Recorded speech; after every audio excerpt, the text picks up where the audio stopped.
हमारे मुआशरे के अंदर ऐसे बदकिरदार और बेहिस इंसान आज भी मौजूद हैं जो एक छोटी सी बात पर कत्ल की वारदात तक पहुंच जाते हैं। ऐसे घिनौने और खूनी खेल तक ये लोग पहुंच जाते हैं। खूनरेज़ी का एक और वाक़या पेश आया जहां पर शौहर ने अपनी अहलिया का कत्ल कर दिया, अपनी बीवी को मार दिया और पति-पत्नी का ये झगड़ा जो है वो सरहदी ज़िला पुंछ के मेंढर से सामने आया।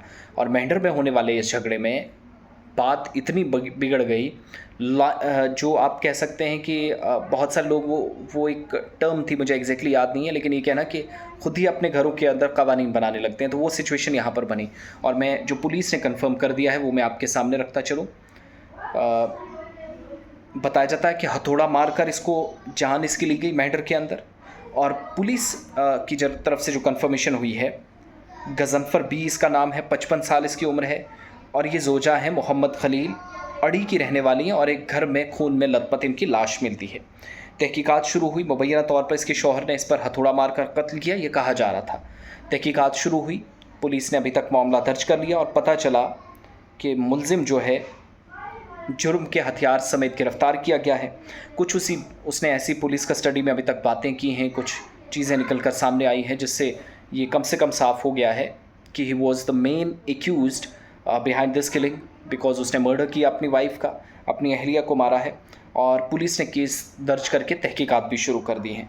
और ये भी कहा गया है कि जो लाश है उसका जो लीगल एंड मेडिको फॉर्मेलिटीज़ होती हैं, यानी तिब्बी और कानूनी लवाजमात पूरी करनी होती हैं, तो उसके लिए भेज दिया गया।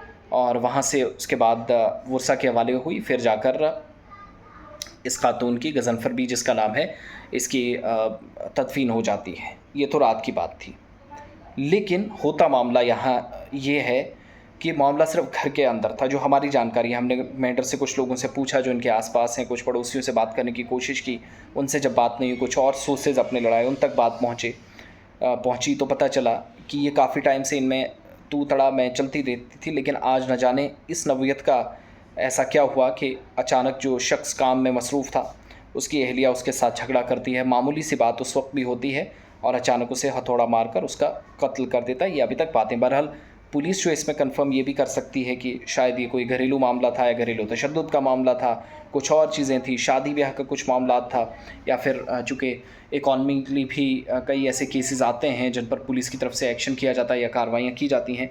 बहरहाल जो अभी तक मामला तय पाए हैं उसमें यह है कि क्राइम रेशो जो NCRB का डेटा भी है, रूरल एरियाज़ के अंदर इस वक्त नियर अबाउट 26.3% पहुँचा है। रिपोर्ट 21-22 की नेशनल क्राइम रिपोर्ट ब्यूरो की बताती है। लेकिन बदकिस्मती ये है कि ऐसे ऐसे मकामात, ऐसे ऐसे इलाकों पर ये कार्रवाइयाँ होने लगी हैं जहाँ पर हमने कभी कभार दूर दूर तक ऐसे केसेस आएंगे सोचा भी नहीं था।